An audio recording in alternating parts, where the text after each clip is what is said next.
Stop au découvert. Salut, j'espère que tu vas bien. Je suis très heureuse de te retrouver dans cette vidéo. Je vais partager avec toi ma passion pour le budget, les économies, la finance, les astuces pour dépenser moins, l'épargne et les investissements que je fais. Si ma chaîne t'intéresse, n'hésite pas à t'abonner en cliquant sur le bouton rouge juste en dessous pour ne rater aucune de mes vidéos. Clique également sur la cloche pour savoir quand je publie et surtout, n'hésite pas à laisser un commentaire. Si vous avez raté l'émission Stop au découvert, en voici un résumé. Si vous l'avez vu, discutons-en. Après Capital, après Cherche appartement, voici logiquement Stop au découvert. Sur le principe, l'émission consiste à expliquer aux gens comment gérer leur budget. L'émission propose de suivre deux familles dans leur galère financière. On y voit des gens qui sont endettés, qui ne peuvent plus s'en sortir. Ils vont droit dans le mur. Deux personnes sont là pour les aider. Un spécialiste qui s'occupe de la relation avec les créanciers et du budget, et une personne qui s'attache plutôt aux habitudes de consommation. Nos modes de consommation et nos croyances sont les moteurs de ces plantages en beauté. Voici la situation de l'une des deux familles. En 2003, ils achètent une maison 170 000 €. Ils font 40 000 € de travaux, dont 25 000 pour le ravalement de façade. Tout cela avec un taux d'endettement à 35%.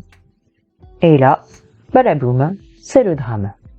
Tout le monde au chômage, ils travaillaient dans la même entreprise. Ils passent de 5 000 € de revenus à 2 500. Évidemment, il n'a aucune épargne de secours.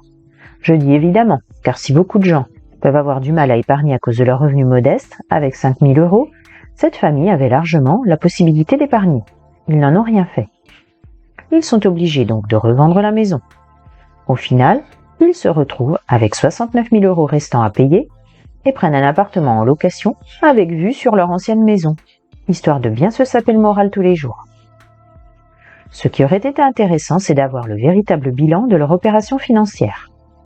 J'imagine assez facilement que le fait de devoir revendre les a précipités dans l'endettement, car les différents frais, notaires, commissions, agents immobiliers, travaux prêts, ont été perdus. On ne sait même pas s'ils ont pu revendre la maison au même prix que celui auquel ils l'ont acheté. Donc, 2 500 € de revenus restants et 1 800 de crédit à payer. Ils font l'inventaire de leurs dépenses et arrivent à 3 500 €. En gros, ils s'endettent de 1 000 € chaque mois. Au passage, on visite leur appartement, il ferait pâlir tous les surendettés de France. Il est assez bien décoré, beaux meubles, télévision LCD. Les deux enfants ont chacun leur ordinateur dans leur chambre. Prendre ses responsabilités. Un autre point en faveur de l'intervenant, c'est le fait qu'il fasse appeler le couple et contacte un à un les créanciers. 9 au total, c'est énorme, en leur proposant de réduire les mensualités. C'est un bon moyen de stopper les poursuites et les frais associés et de prouver leur bonne foi. Ils essayent de déposer un dossier de surendettement à la Banque de France qui est refusé. Pourquoi ? Parce qu'avec l'argent de la vente de la maison, ils n'ont pas remboursé les crédits. On ne sait pas vraiment ce qu'ils en ont fait. Donc ils doivent se débrouiller tout seuls. La réduction du budget de fonctionnement.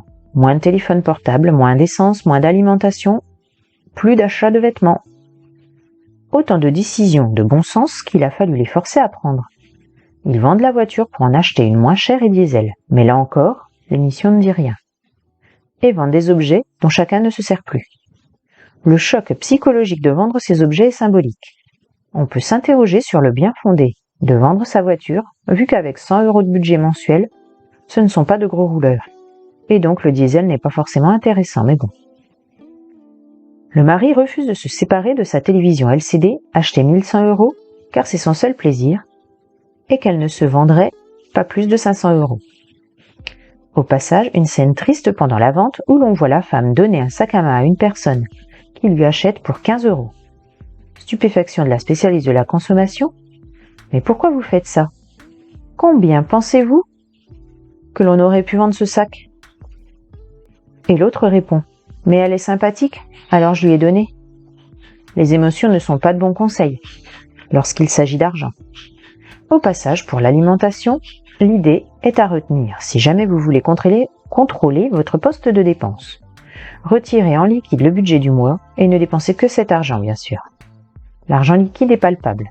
Ils se retrouvent aux courses et s'en sortent avec 39 € pour la semaine, ce qui est loin derrière les 110 € de budget et les 160 précédemment dépensés. Au milieu de tout cela, la femme confesse qu'elle a souscrit à un abonnement de téléphone portable sur 24 mois pour son fils. Quelques minutes après, on la voit pleurer quand elle apprend que le dossier de surendettement est refusé. Irréel ou idiot? Eh bien, le mot qui caractérise le comportement du ménage. Ils agissent sans prendre en compte la réalité, celle de leur budget et de leur vie. Ils veulent vivre la vie qu'on leur vend, c'est-à-dire au-dessus de leurs moyens. Au final, ils retrouvent tous les deux un emploi et la situation est stabilisée. Mais pour combien de temps? Je ne suis pas sûre qu'ils aient vraiment changé leurs habitudes. Est-ce que le fait que de couvrir ces enfants de biens matériels est nécessaire pour les rendre heureux? Est-ce que les enfants ne sentent pas que les parents se mettent dans la mouise pour eux? Les enfants sont-ils idiots au point de ne pas comprendre que pour les cadeaux ce sera un peu réduit pendant un certain temps? Ils sont adolescents et donc doués d'un minimum de raison. La frustration serait-elle mortelle? La suite peut-être à la prochaine émission. Voilà, c'est la fin de cette vidéo. Merci de m'avoir écouté. N'oublie pas de t'abonner et on se retrouve très bientôt. À tout bientôt.